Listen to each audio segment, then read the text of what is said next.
Welcome to Kenton's videos. Enjoy the video.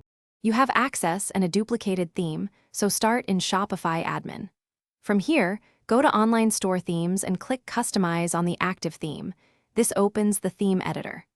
Once inside, locate the home page or collection template that displays featured products, sections often named Featured, Collection List, or Product Grid. Make sure you understand whether the section uses a specific collection or manual product selection. That determines if you edit the collection contents or the section settings. Now modify the selection and layout. If the section pulls a collection, edit that collection, add or remove products and set featured sorting.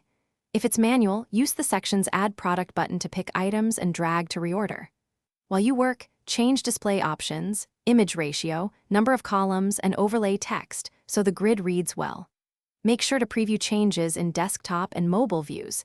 This ensures spacing, cropping, and buy buttons behave as expected across devices. Finish by saving and publishing the customized theme, then visit your storefront to confirm the featured products appear correctly. If items don't show, check product status. Ensure products are set to online sales, have inventory, or are marked continue selling when out of stock, and match any collection conditions or tags. If layout breaks, revert to the duplicated theme or restore the previous version. For persistent issues, clear cache, test incognito, and contact Shopify support with screenshots and steps to reproduce. Thanks for watching. Consider subscribing if we helped you.